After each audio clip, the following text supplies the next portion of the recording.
Greetings, folks, and welcome to the early modern period. For today's little talk, I think I'd just like to give you a sort of a historical introduction to the period. There's a lot going on in Europe, broadly speaking, and in England specifically during this time. So before we get into a discussion of the linguistic issues, which will occupy us for the next few weeks, it's probably a good idea to have a picture of how society looks, how things are actually changing during this really volatile and exciting time. So that's what we're going to do today. As for what marks the early modern period off from the medieval period, there are actually a few things, and I'm not even sure what's the best order to put them in. So I'm going to start with rational humanism and go from there. As you probably know, the dominant intellectual and cultural force during the Middle Ages was the Church. As you probably also know, the Roman Emperor Constantine in the 4th century adopted Christianity as the religion of the empire, just prior to splitting the empire into East and West.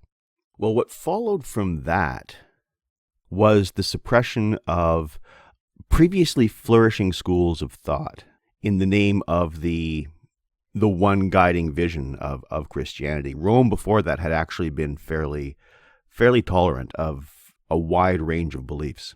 But what happened after the conversion to Christianity was the closing down of the academies, for example, which preserved classical knowledge and taught classical knowledge. And this basically led to sort of a stagnation for about 1,000 years in terms of not all human thought, obviously, but the human understanding of the world. This came to an end, or began coming to an end, in the 15th century for a couple of reasons. These reasons both involve a resurfacing of ancient Greek culture, of ancient Greek thought, and a reclamation of reason and observation, as opposed to faith or revelation or scriptural authority, as a way of understanding the world. In 1417, for example, a manuscript of a wonderful work of didactic poetry called De Rerum Natura, on the nature of things, by the Roman poet Lucretius, was uncovered at a German monastery. Now, Lucretius's work had disappeared. For 1,000 years it had been absent, but it had been very influential and very popular in the world of late antiquity. What Lucretius does is he preserves the thought system of Epicureanism, which of course has a very bad name, largely as a result of the smear campaign conducted against it. We say Epicureanism, we tend to think of people wallowing in pleasure and all of that stuff, and that's just a caricature. While Epicurus did believe that the best life was a life lived in the pursuit of pleasure, he argued very strongly for moderation and for the superiority of intellectual pleasures, for example, over physical pleasures, and for the pleasure that was to be found in sharing community with others. Epicurus is famous for a number of reasons. One, he synthesizes much of the knowledge of the so-called pre-Socratics, who are very interesting thinkers, and embraces the notion, again, of previous thinkers, that the cosmos consists of atoms moving in a void, with no divine influence interfering with the trajectories of said atoms. So whether or not the gods exist, we shouldn't worry about them. That's Epicurus. And this is the thought system that Lucretius preserves in some really wonderful poetry. Among the various ideas that Lucretius very eloquently explores are the notions that even the soul is explicable by material processes, and therefore that we do not survive our own death. Nothing of us survives our own death. That we live in a huge cosmos, perhaps an infinite cosmos, with other worlds in it, perhaps peopled by other intelligent beings. That material processes are sufficient to explain any observable phenomenon, that the gods are just myths, that the divine is just a myth, and that the single greatest calamity to strike humanity is in fact religion. Now, if you're interested in studying some Lucretius, he will be on the reading list next term for the Great Books course, Human Nature and Technology. and I would love to have you. In any case, Lucretius was very influential. Most of the major thinkers of the early modern period were familiar with Lucretius, and many of them were big fans. Machiavelli was an open admirer of Lucretius, and it's in fact from Lucretius that he gets not only many of his ideas, but much of his writing style. Leonardo is another example, as is Giordano Bruno, whom we'll be mentioning shortly.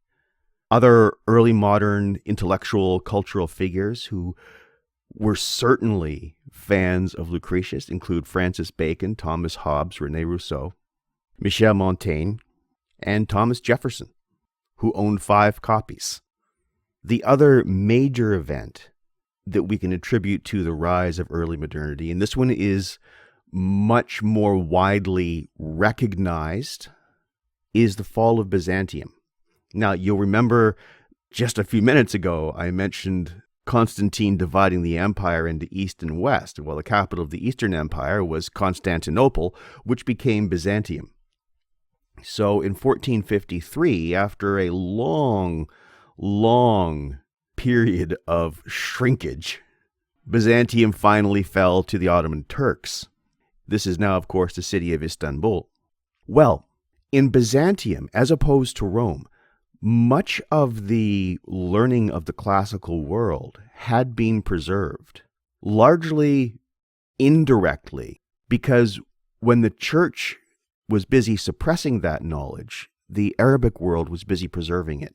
So the knowledge of the Greek world in particular, the philosophy and the mythology, followed a trajectory basically of going from Greece into the Arabic world, and from there, in many cases, to Byzantium. Well, when Byzantium fell, the scholars who had made their lives there, immersing themselves in the thought of this ancient world, left town in a hurry and brought a whole lot of manuscripts with them, largely to Rome.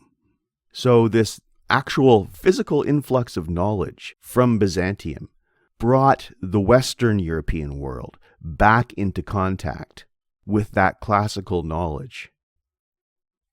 But what does all this have to do with rational humanism? Well, the notion of humanism is that human beings are sufficient to figure out both the cosmos and their place in it, and that human interests are legitimate in and of themselves without requiring any supernatural justification. Extending from this is the notion that a concern with human affairs is legitimate in and of itself, without reference to any supernatural justification, and that a concern with and exploration of the physical world, the world in which humans live, is also legitimate in and of itself. That is, humanism places the focus of thought on the world in which we actually live, not on some hereafter that may or may not exist, and not on some transcendental reality or realm that, again, may or may not exist. The rational element of rational humanism is simply that the exploration of the world in which humans live and move is best done rationally, rather than taking things on faith, rather than simply accepting the dictates of any particular received doctrine. That is, all assertions are open to criticism, to critique, and change. The effect that the rise of rational humanism had on the world of early modernity really can't be exaggerated. It changed the way the arts were done, the way the arts were understood and received. It changed the way we actually saw the world in some pretty demonstrable ways. It changed our maps, for instance. And it also changed our language, largely with an influx of Greek terms coming into both English and other European languages at that time. But perhaps for a visual example, it might be useful to take a look at the effect that humanism has on the arts, or more specifically, on painting. Consider, for example, this painting of Madonna and Child by the late medieval master Cimabue. If you look at this, you'll notice several things. One, that the people are not to scale. That is, Mary is center, holding, of course, the little baby Jesus on her lap, and she is surrounded by angels who are smaller than her. There's also no depth of field. There's no linear perspective here. Size in the medieval painting was more an indicator of importance. It was more symbolic than realistic. It was more an indicator of importance than what one would actually see. There are reasons for this, and it's not that the medieval painters and medieval artists didn't know how to make things look more realistic than they did. It's that there were religious and philosophical reasons for them painting the way they painted. According to the theology or thought systems of the late medieval Christian world, the world that we see, the world we move through, is to be read symbolically, and is to be read as a key for understanding a higher reality. In that sense, the details, the physical details, in and of themselves are not important. They're not the thing on which the artist or the viewer should be focusing. Rather, the focus should be seeing through the image to the reality behind it, as an exercise in a way of seeing the world itself, seeing through the world to the reality behind it. Christian thinkers refer to the world itself very often as a book, the book of the world. We read the world, not so we can understand the world, but so we can understand the supposed reality behind it. This is the same type of thought that lies behind much medieval art. What the flatness, what the lack of perspective does in medieval painting, and this is actually very common. If you've ever had a chance to walk through an art gallery with a large medieval collection, you'll notice that there's virtually no depth of field. There's virtually no perspective in any of it. What the flatness tells you, among other things, is that the reality is what's behind. And you're not to lose yourself in the image itself, but simply use the image to glimpse that unseen reality. That is, you are not to take undue pleasure in the image itself, because that, of course, would be sinful.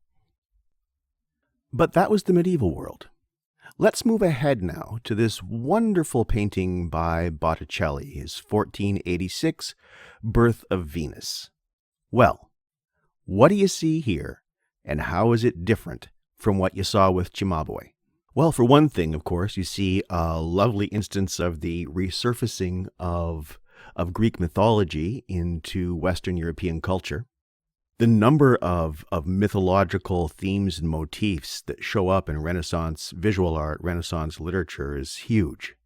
That is, there was a genuine excitement in the culture about this rediscovery of this lost world of thought and experience and expression. So we'll take a moment to think of it that way.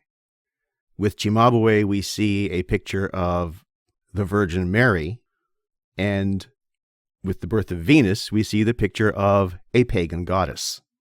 Mary, of course, is clothed, covered up. Venus is, quite appropriately, not. There's also an attention in Botticelli to physical detail. The figures are pretty much to scale, even though they're not technically human figures. And there's much more depth of field. The eye can trace itself, the eye can trace a line back from the foreground to the background along the shore. And things further away are smaller than things up close. That is, there's an attempt to realistically depict the world in which this goddess of the erotic is emerging from the sea. There's not an attempt here to trick the eye into looking beyond the picture towards some higher reality. This is a picture of a specific scene, and it's a scene that would have been seen by medieval thinkers as sacrilegious for a number of reasons. But the mythological element, the mythological motif, and this isn't just with Botticelli, this is with a lot of the scenes that Renaissance painters depicted. What we're actually looking at here, if you take away the name Venus, is a visual study of a nude. This is a beautiful picture of the human body. This is a recognition of the beauty of the human form. That is, this is a humanist painting, using mythology as cover, and they did that all the time. And one of the reasons they did that was, of course, the stories themselves, the myths themselves are very exciting, and they say a lot about the human psyche. But also, the early painters who dabbled in more realistic portrayals of their figures, of their subjects, got in a lot of trouble with the church because they were paying too much attention to the physical, too much attention to this world, too much attention to the human. They were consciously turning away from that imagined transcendent world and saying with their paint, saying with their skill, this world is worthy of recognition. This is the world we live in. This is the world we experience. This is the world we're trying to understand. That is at the heart of Renaissance art, and it's at the heart of humanism. Early modernity is also marked by the development of a number of important technologies. One of these I've mentioned already, the printing press, but we'll just sum that up here. The printing press, in many ways, democratized the written word. It took authority over the written word out of the hands of monastic scriptoria and put it in the hands of anybody who could set up a printing press. What this meant was that the ideas that could be expressed in writing, just at a time when all kinds of interesting ideas were coming into the Western European world, also expanded. Similarly, as we've already discussed, the printing press, with its ability to rapidly disseminate ideas, made possible the Protestant Reformation, which was one of the big transformative conflicts, one of the big transformative movements of the early modern period. More on that in a moment. Another technology that we should probably say a little bit about is gunpowder. Prior to the use of gunpowder, there was nothing more powerful on a battlefield than an armed and armored knight, the knight in shining armor. Well, this was something that only the nobles could be. Armor is expensive. Horses are expensive. Guns are comparatively less expensive than armor, horses, lances, swords, and all of that other stuff. So, in a sense, the gun also was an equalizer in a way as important as the printing press. It put the power to kill in the hands of more people. Now, this may not seem like a great idea to many of you, but what it did was it took the monopoly on large-scale organized violence out of the hands of exclusively the noble class and broadened the base of people who could actually take arms in their own interests. On the flip side, artillery is expensive. So it also centralized power and was instrumental in the formation of the nation state. As for the Protestant Reformation, we should probably address that now. As mentioned in our discussions of the later medieval period, the Church from the late 14th century on was suffering a serious crisis of credibility, largely to the problem of there being two popes between 1378 and 1416. Along with this obvious flaw in the institutional body that was supposed to speak for God, there was rampant corruption, again, as we've also mentioned. That is, in many people's eyes, in many thinkers' eyes, in many citizens' eyes, the church had very little moral authority left.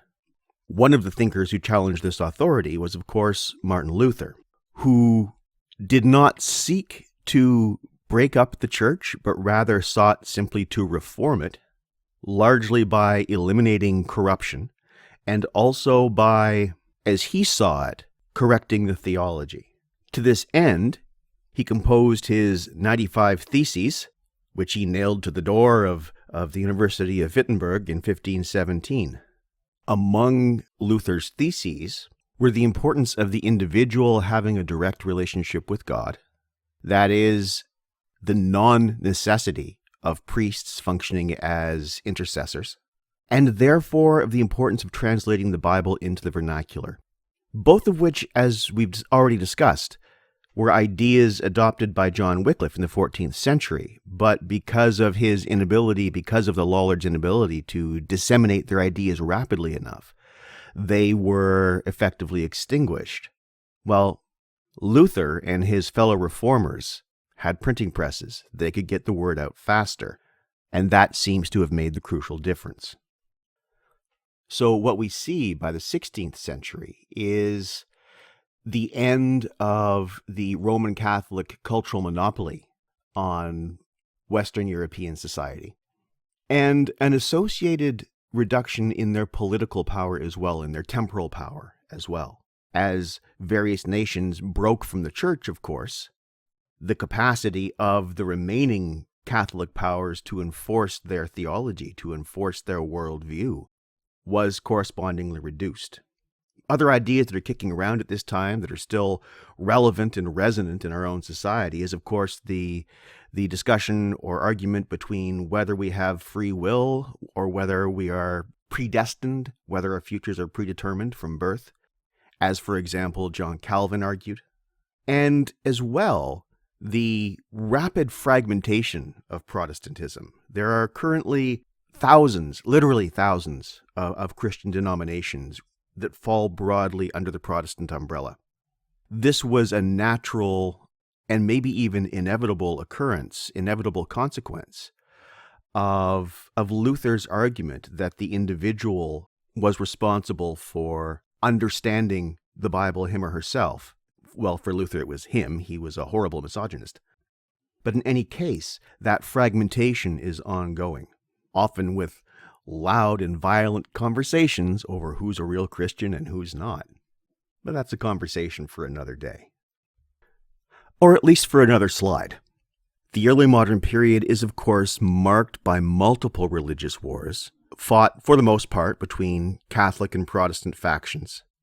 And these wars largely defined the history of Western Europe throughout the 16th and 17th centuries. That is, throughout the early modern period. The Church, of course, set in motion a counter-reformation, an attempt to keep as many people, as many jurisdictions as possible in the fold. To that end, they employed the Inquisition, whose job was to root out heresy wherever they could find it and by whatever means they could concoct. So it was a fun time for everybody involved. For our purposes, this was also a time of sustained argument in print. The political and religious pamphlet, which is simply a short book, became part of the literate culture of the 16th and 17th centuries. These things tended to be polemical, whether they were supporting the Catholic or whether they were supporting the Protestant side, or whether they were supporting feminist or anti-feminist arguments, because that was the second most popular topic to argue about at the time. So on the one hand, we have wars of actual bullets and swords going on, and on the other hand, we also have wars of words going on, involving voices from whole classes of people that had not had public voices before, including a lot of women. And I think I might give you an example of one of those sometime before this unit is done. Bound up with the religious developments of the time, of course, were a lot of politics. I'll just touch upon these briefly, particularly as they pertain to England, because they do form the context in which the language we're looking at is evolving and adapting. The first conflict that we should probably address is that between Henry VIII and the Roman Church. As you know, Henry spent a fair bit of time trying to get a divorce from his first wife, Catherine of Aragon, who happened also to be the widow of his dead brother. And after multiple attempts to get a divorce and then an annulment, Henry formally broke with the church in 1533, and in 1534 had himself declared the head of the English church. Now, as some of us were talking about in the tutorial session the other day, this isn't merely a matter of Henry wanting a divorce. There are lots of other considerations in play. One, the Wars of the Roses are still a living memory. His father, Henry VII, is the one who ended them, and that was 30 years of civil war that Henry didn't want to go back to. And in order to make sure that that didn't happen, he needed to secure a male heir for the throne. Moreover, by the time Henry came to the throne, his kingdom was in financial trouble, deep financial trouble. And every year, boatloads full of wealth left for Rome, left for this foreign government, basically. And when Henry broke with Rome, that money stopped being siphoned out of his kingdom. And that decision largely, I think, saved England from financial ruin. In any case, the Church of England, as established by Henry, is not technically a Protestant church. It is technically still a Catholic church. It has priests, it has bishops. It has a number of the sacraments that the Roman Church also uses. It simply doesn't acknowledge the supremacy of Rome. And politically, it has historically allied itself with Protestantism, and most Anglicans consider themselves to be Protestant. Another conflict in the 16th century that we should probably give some thought to is his daughter Mary I's attempt to restore England to the Catholic Church. This was between 1553 and 1558. Her nickname, Bloody Mary, gives you a pretty good indication of her methods. This was a nasty time on both sides. Religious violence was, well, not at an all-time high, but it was certainly in one of its heydays. When the Catholics had the upper hand, they did horrible things to the Protestants, and when the Protestants had the upper hand, they did horrible things to the Catholics, and both sides did horrible things to women who were accused of being witches.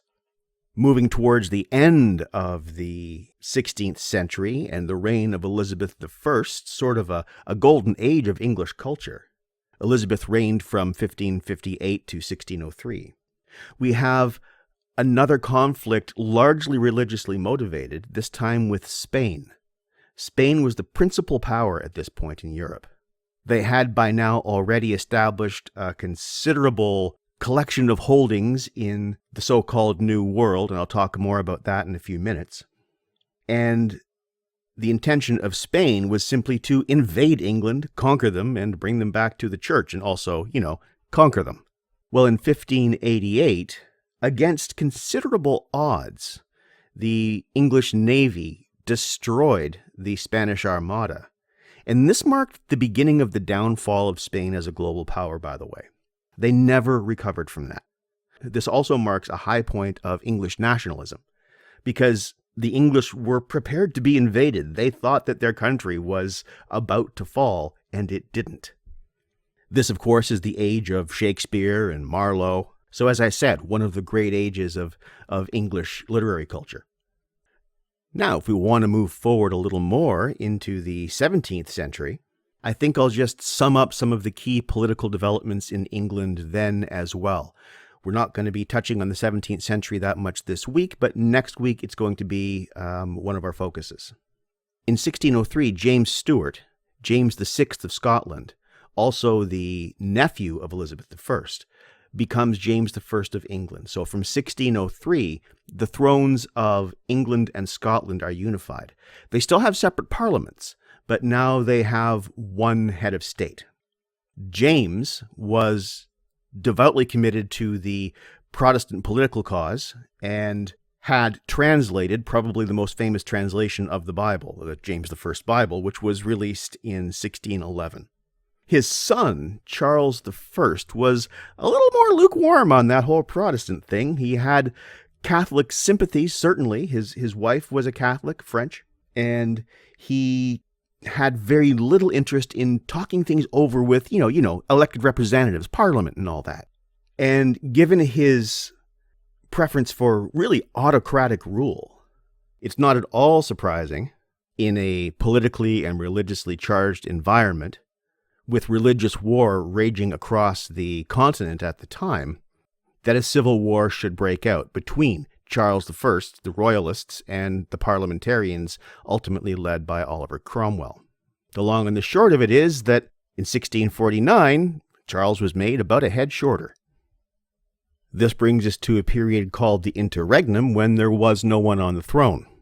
England was initially established as a republic, and from 1649 to 1653, considered itself a commonwealth. They were ruled by Parliament, increasingly under the authoritarian or autocratic control of Oliver Cromwell. Very strict theocratic rules were put in place. The theaters were closed. There was tight control over who could say what to whom in print. Pretty much what you would expect from a theocracy. And in 1653, the Commonwealth officially became a protectorate, basically a military dictatorship. divided into 15 districts, each commanded by a major general who reported directly to Cromwell. Well, when Cromwell died and tried to leave the country to his son, a number of British people had the brilliant question of, why did we fight to dethrone a king who let us go to the theater when now effectively we've got a king who doesn't? This seemed a good time for Charles II, son of Charles I, who had taken shelter in France, to raise an army and try and take back the country, which he did by 1660, so we enter a period now called the Restoration. Justice against those involved with the killing of his father was swift and unpleasant. They were given the typical high treasonist's punishment: disemboweling, drawing, quartering, and hanging. The logic there basically being that the crime they had committed was worse than murder and therefore deserving of more than one death, so they killed you as many times as they possibly could before you finally stopped breathing.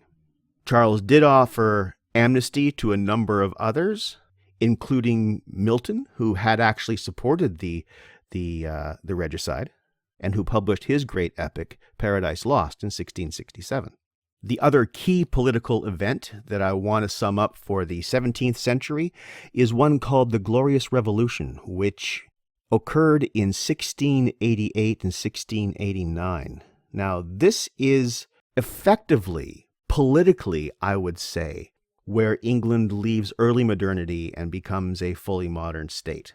The conflict that led up to the Glorious Revolution, just to sum it up briefly, because of course this is not a history course, is that when Charles II died in 1685, his younger brother James became king. James was Catholic. James had this nasty habit of wanting to rule autocratically, very much as his father had done, and in fact, in 1688 suspended both the Scottish and English parliaments in order to just not have them around while he ruled by personal decree. Well, Parliament, understandably, was not too crazy about this decision, so what followed was the formal deposing of James as monarch by Parliament, the passing of a law forbidding Catholics from sitting on the throne, and Parliament going shopping for a new monarch, who happened in this case to be William of Orange, the de facto ruler of the Netherlands, who was a grandson of Charles I, and also was married to his first cousin Mary, daughter of James II. In any case, in 1688, William lands with a force of some 35,000 men, and James's army pretty much melts away. And the reason, therefore, that this is called the Glorious Revolution is that although William came in with an invading army, the revolution took place without bloodshed. Another reason why it's called the Glorious Revolution is that from this point on, Parliament is the real power. That is, Parliament basically decided that they were having no more of James and his autocratic antics. They booted him out, and they decided who the next king was going to be, or who the next monarchs were going to be, because William and Mary actually ruled jointly. But from 1689, when William is crowned, onward, Parliament, not the throne, is the real power in Britain. But a couple of slides ago, I mentioned Spain's overseas empire, and this brings us around to another theme of early modernity that I really need to address, and that is exploration. By the end of the 15th and beginning of the 16th centuries, a number of technological advances had developed to the point where European sailors were capable of navigating in waters that they couldn't have navigated in before. One of these is the late medieval device of the astrolabe, which is used for finding one's position relative to the stars. Another is the magnetic compass, and with that, improved techniques in mapping and, of course, in shipbuilding. The first countries to launch into their exploratory phases were Portugal and Spain. Portuguese sailors finding their ways around the African Cape and up into the Indian Ocean and thus Asia. And of course, Columbus sailing under the Spanish flag, accidentally discovering North America while looking for India. Other Spanish expeditions included Amerigo Vespucci, in 1507, for whom the Americas are named, and Ferdinand Magellan making the first circumnavigation of the globe, or rather completing the first circumnavigation of the globe, in 1522. Much of what the Spanish were after was, of course, gold, which they got by destroying the cultures of Meso and South America. They, of course, weren't the only ones. The Portuguese, of course, established a large and successful colony in Brazil, and for a while, Portugal was actually ruled from Brazil. One of the principal motives for these explorations was to find a sea route to the spice markets of Asia, thus avoiding the costs and risks of going overland. That is, much of the European exploration, the early European exploration of the globe, had to do with spices and gold. The French and the English, on the other hand, were relative latecomers. Their initial interests as well were largely spices and coffee and tea. And after the English defeat of the Spanish in 1588, when the fortunes of Spain fell into a permanent ebb, England took a particular interest in the Caribbean, largely because of the opportunity to grow sugar there. This is the golden age of the pirates, about whom I think I may speak in another session. Of course, everywhere the Europeans went, they simply assumed they had the right to go, and the topic of colonialism and the practices and costs of colonialism is one that I'm going to be spending a fair bit of time discussing with you over the coming term. So if I'm not saying much about it now, it's just because this is an introduction, and I'm already getting the sense that this introduction is longer than I'd intended it to be, and I don't want to keep you too much, and I also want to get this posted at a reasonable time. Now, I will say a bit more about the age of exploration in a few minutes, but right now I think I also need to move on to the scientific revolution, just say a little bit about that, because this is actually bound up in everything else that we've been talking about. Now, and I hope I'm not taking too much of your time over things that may not seem immediately relevant. If we want to understand even a little bit the importance of the scientific revolution culturally, we need to look back at the late Middle Ages and how knowledge was understood to work there. That is, we need to look back to the age of Chaucer and figure out how people thought they knew things. And there was, by the end of the Middle Ages, a fairly clear hierarchy of proofs of certainty. The highest point on this hierarchy, of course, was the Bible. If it was in the Bible, it was reliable. Period. Next down, and this is thanks to St. Thomas Aquinas and his medieval synthesis of Christian theology and Aristotelian philosophy, was Aristotle. If Aristotle said it, even if it wasn't in the Bible, it was probably right. That is, Aristotle was, well, he was referred to simply often as the philosopher. He was the philosophic authority. This is a society that works very much on argument from authority.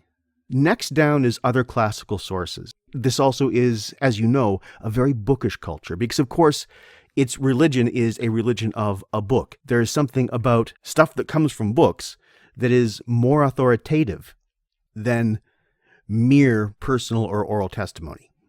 So other classical sources were also pretty authoritative, unless, of course, they contradicted Aristotle or the Bible. Then there were other books. This was also a very backward-looking society. This was not a society that believed in progress of any kind. This was a society that saw itself living in a fallen world. And by the time, of course, we hit the 14th century, a fallen world stricken with plague. So the past is better than the present, and we're all on the highway to hell. But on the way, maybe some books will help us stay out of trouble. Lower down still was tradition, simply the way things had been. That a practice or that a particular body of knowledge or assumptions or narrative had been around for a long time was sufficient to give it some authority, some standing in medieval society. At the very, very bottom, very, very lowest part of the hierarchy is direct observation, actually what you see, what your senses perceive. This is the worst proof that you can have to a late medieval thinker. If your direct observation contradicts either the Bible or Aristotle, then your observation must be wrong. This is the mindset that the scientific revolution is up against. This is the mindset that it has to overturn. Enter humanism, and enter my boy Lucretius. And when I say that, I recognize that there are two possibilities, two broad interpretations that one can take, and the early scientists did take, about their investigations into how the world actually works. One is that there simply is no need to take into account any unproven supernatural causes or agents when we can't demonstrate their existence. And another is, and this I think was more common, was that if God is rational and real and the creator of the observed world, then everything that one observes is effectively God's handiwork. And a number of the early scientists were very explicit that this is what they were doing. They were, rather than reading the book of the Word, they were reading the book of the world as closely as they possibly could. And to do that, they often had to go against previous authority. The method of science is, of course, empiricism, which can basically be summed up as follows: show me the evidence or shut your mouth. That is, empiricism appeals to naturalistic explanations for observed phenomena and works by a method of observation and experimentation and systematic skepticism. What we call this is the scientific method, and it works something like this. The method, more or less as practiced to this day, was first articulated in 1620 by Sir Francis Bacon. That is, modern science is 400 years old this year. The method works like this. First, you take detailed observation, and I mean as detailed observation as possible. Then you propose an explanatory hypothesis that must be falsifiable. That is, the hypothesis has to be posed in such a way that it can be proven wrong empirically.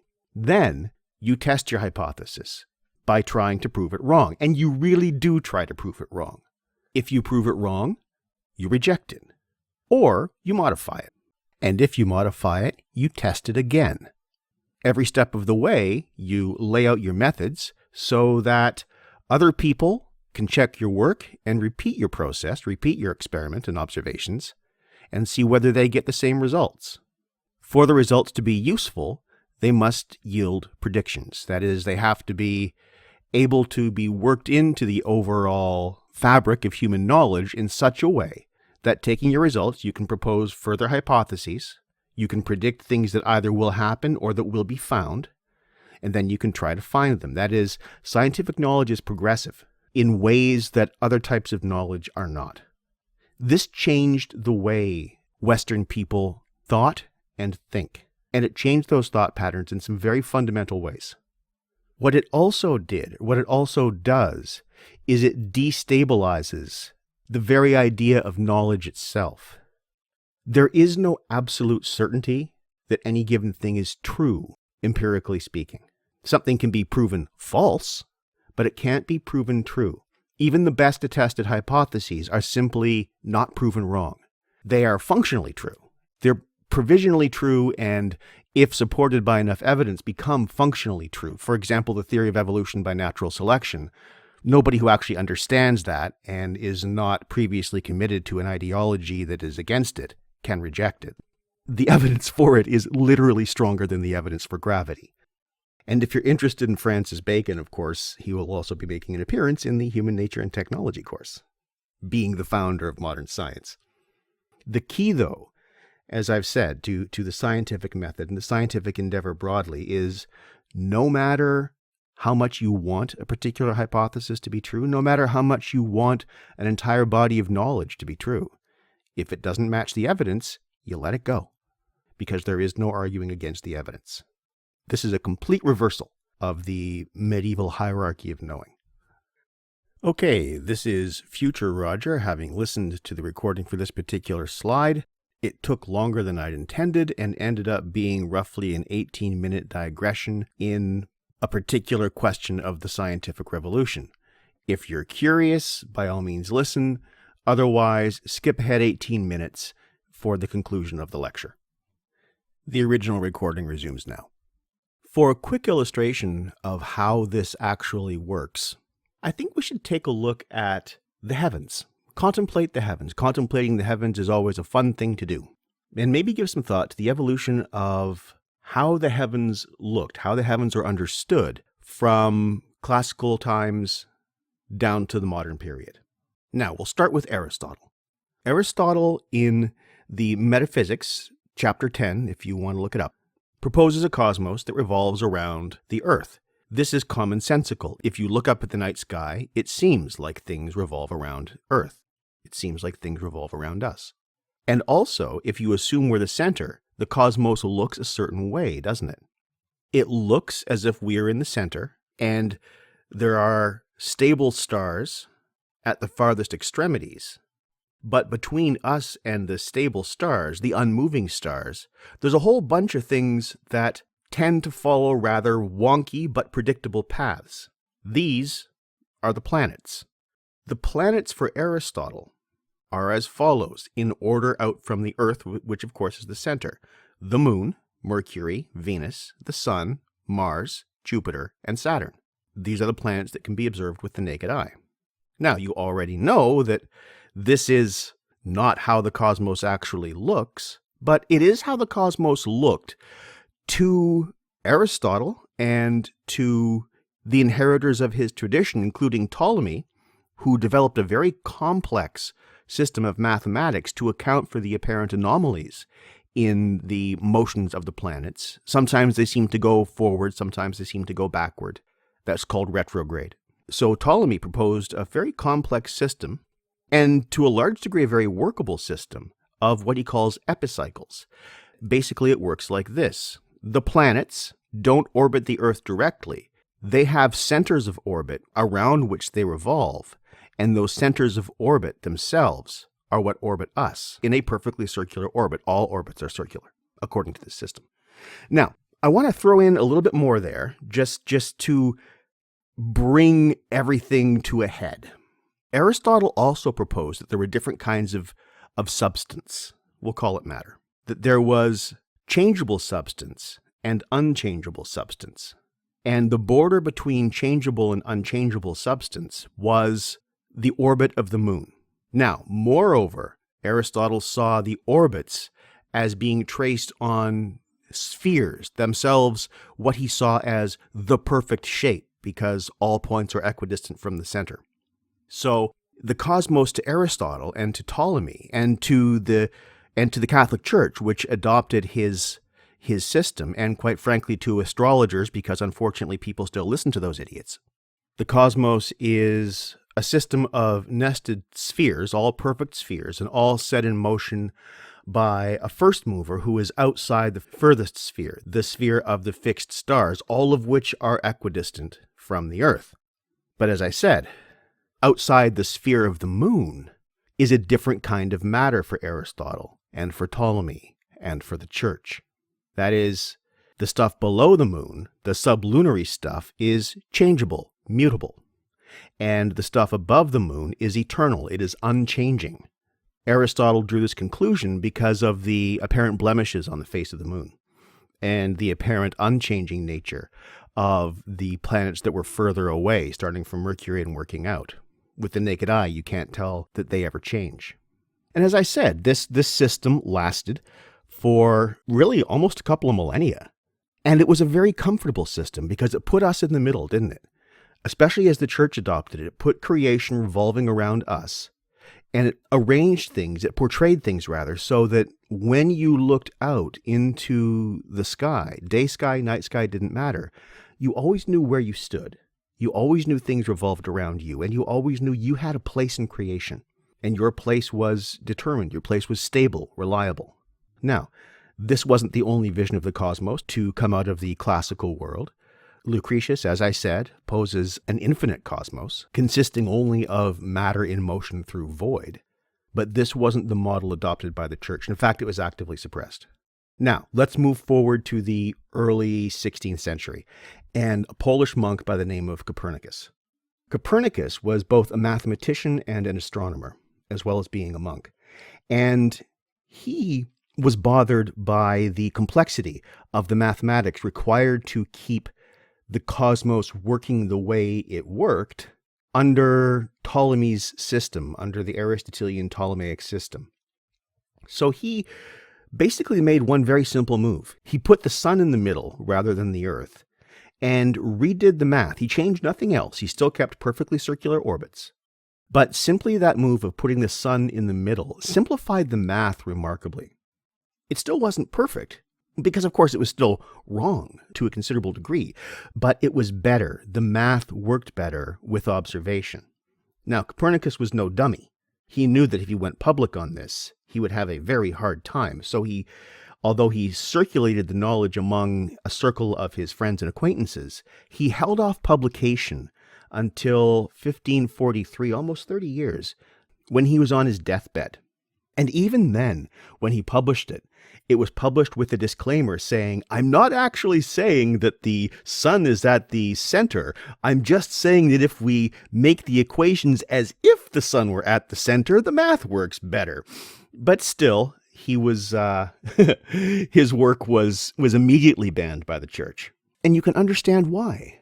It took us out of the center. That is, we became a little bit less special. Never mind that the math worked better. Never mind that it corresponded better with observation. It took us out of the middle. It was a challenge to the authority of the church, and it was banned. Copernicus was finally, by the way, pardoned, depending on the source you look at, either in 1985 or 2010. And while he was buried in an unmarked grave under the floor of a church in Poland, he was a few years back discovered, and his identity was confirmed by a lock of hair that matched the DNA in another lock of hair that was found in a book believed to have belonged to him. So the odds of that body being anybody other than Copernicus are astronomically small, and he was subsequently reburied properly. I love that story because it sums up so much of the narrative of the modern world. Religion buried him. Science found him. But moving on, the next person I want to talk about in this little story of the destabilization and the dethroning of the spheres is Giordano Bruno, one of my great intellectual heroes. Bruno was a monk, a philosopher, an Italian monk and philosopher who accepted Copernicus's model and who also knew Lucretius's work very well. In fact, he published a number of dialogues that reproduced to a large degree Lucretius's own argument, not just for the structure of the solar system as Copernicus has it, but for an infinite cosmos populated by other beings on other worlds. That is, a cosmos in which not only are we not at the center, there is no center. He spent much of his time, of course, in exile because the Inquisition did not take kindly to him, so he found it safer to be in Protestant countries. He spent quite a bit of time in England, but he wasn't terribly well received at Oxford. They didn't like his arguments either. At least they had the courtesy not to burn him at the stake, which is what happened to him ultimately after he returned to Rome and was denounced to the Inquisition. He spent about 7 years in prison being tortured and refusing to recant, and ultimately was burned at the stake, naked, with a vice either clamped or drilled through his tongue, a wooden vice, so that he could not be given the dignity of last words. This is how scared the church was of what Bruno might say. This is how nervous modern science makes religious authority. For the record, I do celebrate Giordano Bruno Day on February 17th of every year. February 17th, 1600 is when he was burned at the stake in Rome. But we will leave him to smolder there now and move on to a Danish astronomer by the name of Johannes Kepler. Kepler was a brilliant theoretical astronomer who was taken with the idea of the orbits of the planets being not spheres, but corresponding with various of the Pythagorean solids. A Pythagorean solid is a three-dimensional shape, each of whose sides is made of a two-dimensional shape whose sides are equal. So the most common one is the six-sided die. Or sorry, the cube. I was thinking of my D&D dice, and by the way, most of the D&D dice are in fact Pythagorean solids. Geek moment concluded, on with the lecture. There are 5 of them. He spent 20 years trying to prove this because he thought it must be true. He was so enamored with the idea, he couldn't let it go. When he did finally let it go, what prompted him to do so was the realization that he could not make the math work if he was working with circular orbits. It simply did not work, and it did not work because it's wrong. What he found, though, is that if he proposed not a circular orbit, but an elliptical orbit, that is an oval orbit, with the sun at one focus of the ellipse, then everything worked. So he had to let his model of the nested Pythagorean solids go. After 20 years of trying to prove it, he let it go because he demonstrated that it didn't work. It did not match the evidence, and you cannot argue against the evidence. That is intellectual integrity.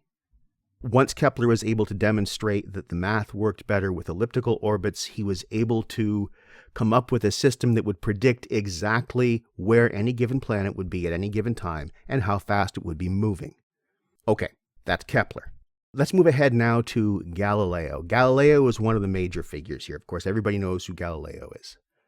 In 1609, the same year, by the way, that Kepler published his first 2 laws of planetary motion, the first one being that planets move in an ellipse with the sun at one focus, and the second one being that in any given amount of time, a planet will sweep out an area of arc identical to what it would sweep out at any other point in its orbit in that same amount of time. That is, the closer a planet is to the sun, the center of its orbit, the faster it moves. The further away it is, the slower it moves, but in perfectly predictable ways.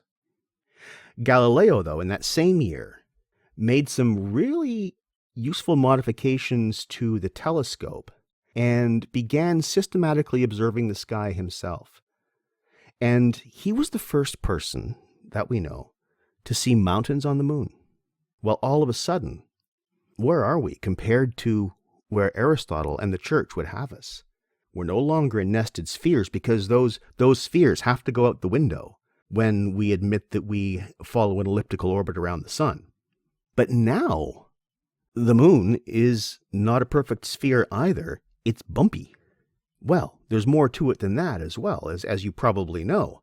And by the time Galileo published his work in 1633, he had enough ammunition to destabilize that entire Aristotelian system. One, he had enough observation to prove that, yes, the Copernican model was far better than the geocentric model, far better, that is, than the Aristotelian Ptolemaic model.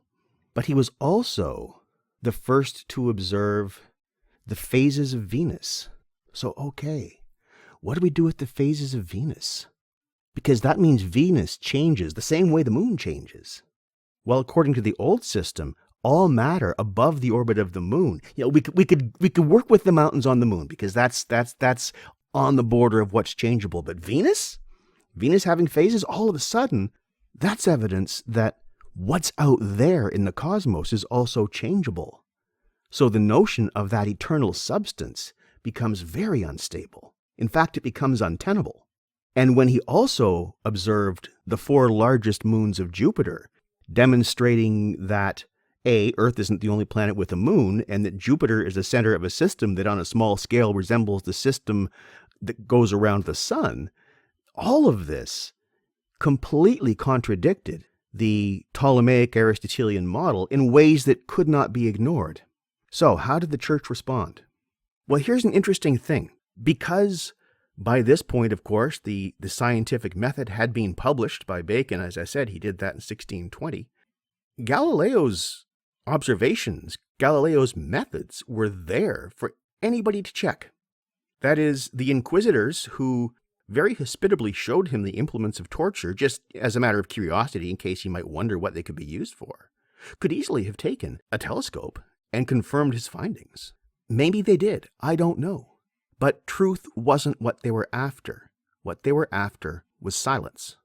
Galileo proved, beyond any shadow of a doubt, that the geocentric model of the universe, the geocentric model of the cosmos, was wrong.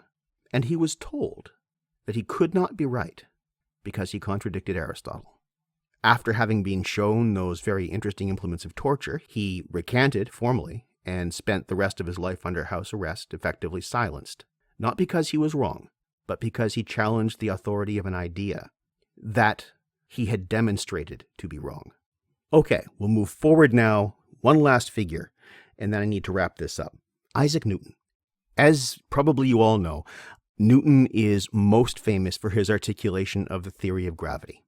In 1667, Newton built a reflecting telescope, the first reflecting telescope, which is able to collect more light than a telescope that has the observation lens at the end, because you can make a reflecting telescope with a much shorter stalk and still have a very wide lens to collect the light. So it's a stabler structure.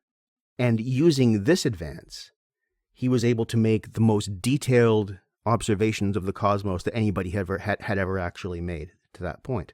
He spent quite a long time working on observations and a theoretical account of how bodies move in space, or how bodies move through space. In the process, he invented the field of differential calculus. And in 1887, he published his masterwork, the Mathematica Principia, Principles of Mathematics, which is the foundation of modern physics, in which he lays out equations that can be used to predict how any given body will move through space, and how any given body will be attracted by any other given body once its mass is known. Now, this is the beginning of classical physics, and it was, in case you're curious, Newtonian equations that put the Apollo space missions on the moon and back. So these equations are still functional. Newtonian gravity works perfectly well until you're in the presence of a very strong gravitational source, at which point you need relativity, and that is way the hell beyond the scope of this particular talk. So what we've got here basically is the gradual overturning of a system of the cosmos based on some observation, but mostly just pure ratiocination and a whole lot of assumptions, and the gradual dismantling of that as better and better observations were made, and as better and better account was capable of being made of those observations. Anyways, I've talked about this for longer than I really had intended to do, so I think I need to wrap up with one final question, and that is, what does any of this have to do with language? And there are actually a few answers to that question. One, and this has to do directly with the Protestant Reformation, is a reduction in the prestige of Latin. Latin, of course, is the language of the Roman Church, and continues throughout the early modern period as a language of learning. But increasingly, philosophic, academic speculation is being done in vernaculars. What we see as a result of this, and I'm going to show you some examples, is the conscious cultivation of English prose, of English scholarly prose, to a degree that we hadn't seen in the Middle Ages. Because as with the cultivation of English as a literary language, with Chaucer, for example, it entered the early modern period not quite up to the task, and had to be brought up to a certain standard in the eyes of the people who were actually using it for that purpose. Another facet of early modernity that is relevant to language is the impulse to apply a sound methodology to understanding it. That is, it was only in the early modern period that the English language as such became an object of study, became an object of intellectual discourse. So the language itself becomes a subject. And that's a really interesting transformation. Along with this understanding, or along with this attempt to understand English systematically and to a large degree scientifically, there's an impulse to codify it, to set rules, to set prescriptive rules, which hadn't really been the case before. So there are moves to standardize and reform spelling. There are moves to formally understand, but also restrict grammar and even vocabulary. So it's in the early modern period that we see our first spelling manuals, that we see our first grammatical studies and our first dictionaries coming out. All of this is a result of rational humanism. All of this is a result of the rational impulse, of the human impulse to understand and also control its world in rational, predictable, understandable ways. Because, of course, the scientific method is also very much not just about understanding, but about control. One other influence that early modernity has on the English language is a result of the age of exploration. That is, as English explorers went out into the world, inevitably, they brought the world back with them. They brought not just things, not just ideas, but words from all over the world. So the range of languages from which English starts taking words expands exponentially in the early modern period, and it's never really looked back since then. So these are some of the things that I would like to discuss with you over the next few weeks, whether we're looking at English in England or English in other parts of the world. Now, as I have been talking into my microphone literally all day and was supposed to have this lecture up a few hours ago, I'm going to stop talking now and try to edit this down to a manageable length, which will probably take a while.